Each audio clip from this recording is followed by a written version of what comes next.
there's plenty of things that I would do differently in my life and in my career. I don't think you could find anyone who would say, "Oh no, I did everything perfectly." Right. I did everything just as I'd planned. It's funny you say that, because I actually work with someone who says he has zero regrets. Yeah. I'm like, how? What? Yeah. Are you insane? No, he's just lying. Right.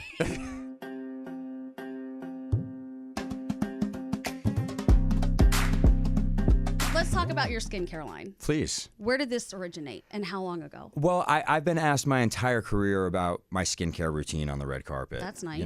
26 years in front of the camera. I feel like I've tried nearly every product under the sun, and I wanted to create a skincare line that was simple but incredibly effective, that sort of cut through the noise of a cluttered skincare market and made people's lives easier. We call it neutral, spelled phonetically, NUTRL, skin, for a reason, because it's a gender-neutral skincare line, and it's very, very clean, probably the cleanest line on the market. We have no fragrances, no parabens, no silicones, cruelty-free, vegan, completely organic. And it's great for all skin types. If you have sensitive skin, this is a product line that's not going to irritate your skin, but is also going to give you the anti-aging benefits that you're looking for.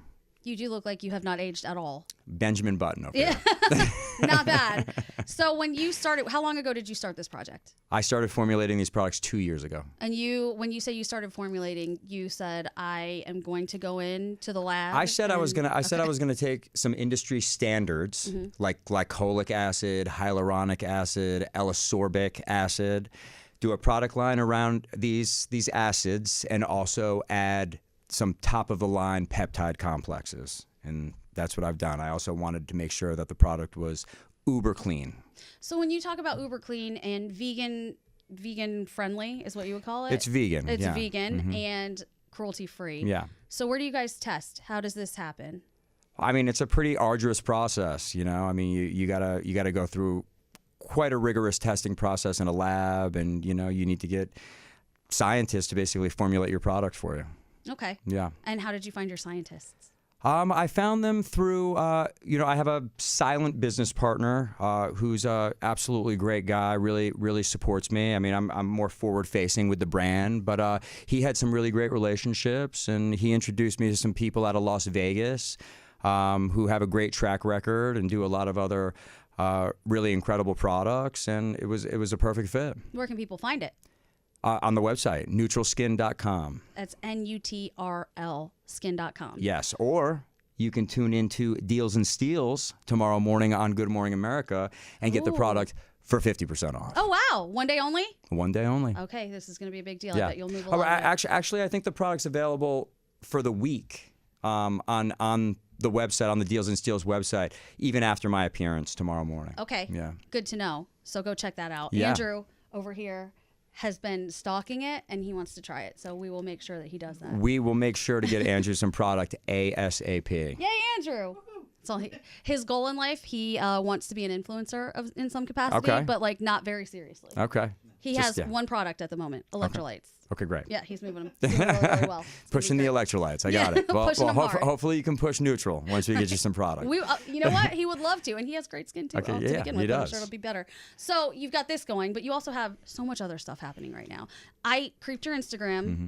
Did I see you in an episode of Law and Order? I was, yeah. You were? Yeah, I was just recently shooting pretty much right around the corner from here. Were people cursing at you guys for shutting down the streets? No. Oh, wow. Okay. That show is really well received in the city. People get excited, actually, when they see that you're shooting Law and Order. I had an absolute blast. I mean, I would love to be, a series regular on some show in the Dick Wolf universe. But yeah, no, I mean, I sort of filled in for Makad Brooks. Okay. And I was chasing down an insurance company CEO shooter. It was a pretty actually controversial episode, and it was also left open-ended. You didn't get the verdict from the jury. Okay. So it was very culturally relevant episode, and I had it was a lot of action. It was awfully cold in the city. It was. How long ago did you shoot that? Geez, I think it was think it was like in December. Oh wow. Yeah. Okay. So it was a while back, but yeah. I mean, I'm a big fan of all those shows. You know, They've outlasted everything. Yeah, in seriously. The world. And Is there one specific that you like better than the others? Well, I like the OG Law and Order, Okay. you know, which is the show that I was on. But Law and Order SVU, obviously, with Mariska Hargitay and Kelly Giddish, Okay. who I worked with on another law enforcement procedural, a show that we did called Chase back in the day that only lasted a season. But there's not many episodic television shows that go, 22, 23, 24 episodes anymore. So it's really it's a great gig for an actor if you can land one of those. I would love to see you as a series regular Thank you. on there. Thank you. Do you have, because obviously that is a goal or a dream, is there a role that you say, this is what I've been pursuing? This is something that I really want to do? Well, I think I would just obviously like the opportunity to, flex my acting chops a little bit more and get some more complicated characters and some deeper roles and some dramas. I was a big fan of the True Detective series. I'd love to do something a little darker, a little grittier like that. But, I often get asked, is there one role that you have sort of dreamed of always playing? And it's a very difficult question to answer. It's really just about the quality of material. I think you're sort of defined by the choices you made early in your career, and you got to convince people that you can do more. And it's you're constantly reinventing yourself in this business. So that's sort of what I'm in the process of doing. Okay. So when you talk about that and you say you're sort of pigeonholed, because I did it to you a second ago, would you go back and change anything from the beginning of your career because of that? I mean, there's plenty of things that I would do differently in my life and in my career. Okay. I don't think you could find anyone who would say, "Oh no, I did everything perfectly. I did everything just as I planned." It's funny you say that because I actually work with someone who says he has zero regrets. Yeah. I'm like, how? What? Yeah. Are you insane? No, he's just lying. Right.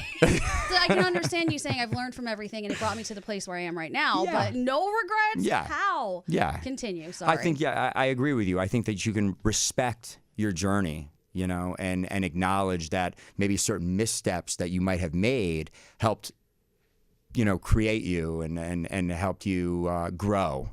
I know I certainly have grown immensely from early in my career, but I think the once you break as an actor. So look, I did like 5 years on daytime television. I did a soap opera called Passions, this ridiculous supernatural soap opera that was also a cult classic in its own right, in daytime.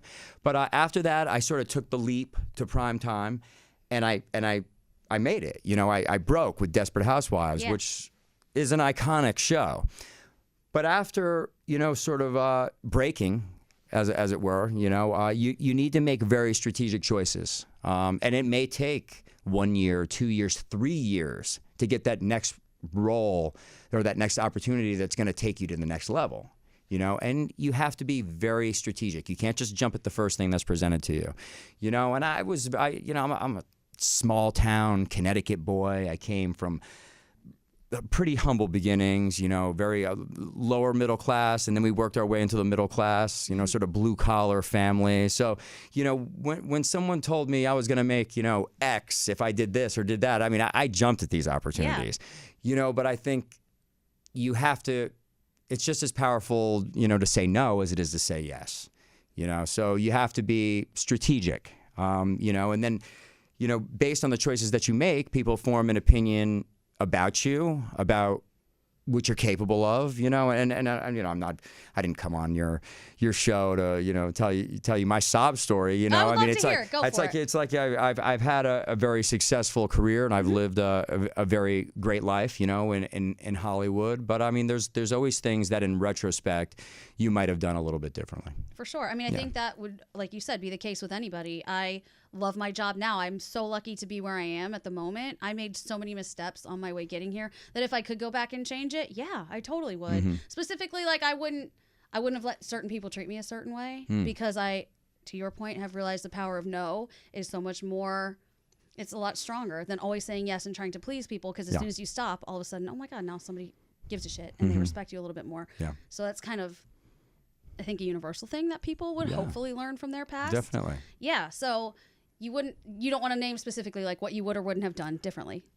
Well, it's maybe the opposite of you. Okay. I never let anybody mistreat me. Well, that's nice. But I was so triggered by maybe the smallest thing in my career, when I was younger, I had a bit of a chip on my shoulder that I would just like eviscerate somebody. Really? If I thought they were disrespecting me. Yeah. And I think, again, you have to be strategic. You have to be diplomatic. I mean, being an actor, being in the industry is almost like being a politician. Yes, it is. Yeah. How much feedback do you look at about yourself now that social media is around? Do you at all? I mean, I'm on social media. Do you read the comment section? Sure, sometimes. Good for you. Yeah. That hurts my feelings. I can't do it. Yeah? Yeah. We talk about this all the time. So, again, love the show. It's amazing. Within the show, I'm the newest to the group, but I'm the co-host, and I'm just different than them in every way. I'm younger. I'm a different race. I'm a girl. All of these things. So a lot of our longtime listeners have really big feelings about a lot of things, and they started a whole Reddit room about me and how I suck. And I looked at it once, and I was like, never again. Yeah. I will never look at this again. That can be tough. That can be tough. But at least you're having an impact. Yeah, that's like, you know what I mean? It's fine. Let them You're talk. not boring. Not boring. No. I will. Sure. That's great. That's a good way to look at it. Yeah.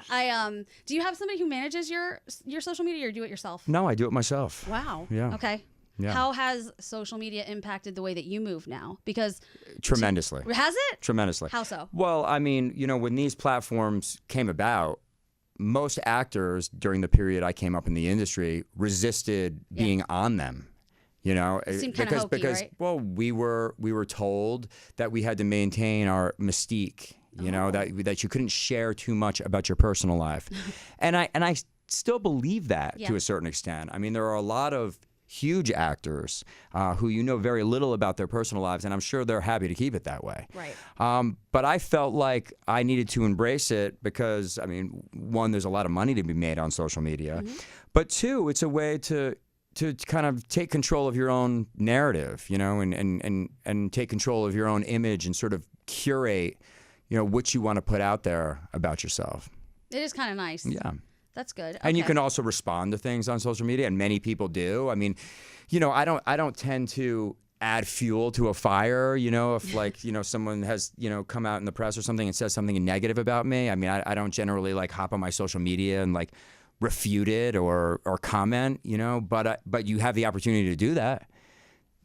I appreciate when people just let it be and make. I mean, our president wonder, does that. Dear God. I mean, he lets it rip. He doesn't let anything slide. He sure doesn't, especially things that he's created in his head. It's fascinating the way that works. But yeah, so when you say that you're kind of moving differently, I think about this all the time with celebrities like you. There used to be a time you could just walk outside, maybe go to the grocery store, and people weren't recording you and filming your every move. Now, somebody sees Jesse Metcalfe walk out of a building, they're probably like, oh shit, there he goes. And they record you. Does that change your day-to-day, where you go and what you do? I feel like we've actually hit a bit of a tipping point where there's so much footage of celebrities and there's just so much media out there that people care less now. I feel like in the early to mid 2000s, there was much more of an appetite for internet media about celebrities and paparazzi shots and stuff like that.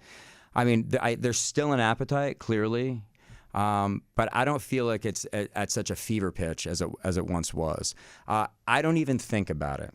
That's good. I don't even think about it. You just live your life, and but whatever there was happens, a time. happens. But there was a time in my career where it caused me anxiety. There was a time in my career where I was paranoid about it. There was a time when I felt like I always had to, constantly look my best and, constantly be looking over my shoulder. Is somebody recording me? Is someone taking a picture of me? But if you're living right, you don't have a whole lot to worry about. That is fair.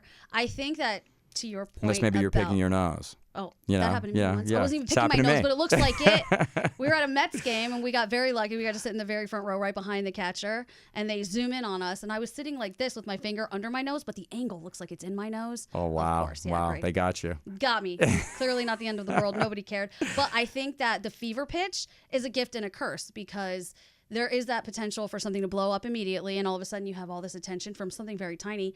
Also, the same exact thing. You have all this attention from something very tiny, but we've noticed I don't really feel that canceling is a thing anymore. The way that the cycle moves is so quick that somebody can make the worst mistake, say the most horrible thing one day, and a week later nobody remembers because of how fast it's all moving, which is kind of nice and also kind of terrible. No, I think it's more nice though. You think it's more nice? Well, we can't be canceling people left, right, and center. You know, we need to give people. You know, we're all human beings. We make mistakes. We need to give people second chances. We need to give people the ability to redeem themselves, you know. Absolutely. And yeah, I mean everything that went on during the COVID era, you know, and people losing their livelihoods and their careers and their reputations. You know, a lot of people are probably still trying to salvage, you know, their lives, you know, from some of the things that happened at that time. So I definitely don't think that that's right. But I mean, you know, I'm a very forgiving, empathetic person. So, you know, I think everyone deserves a second chance.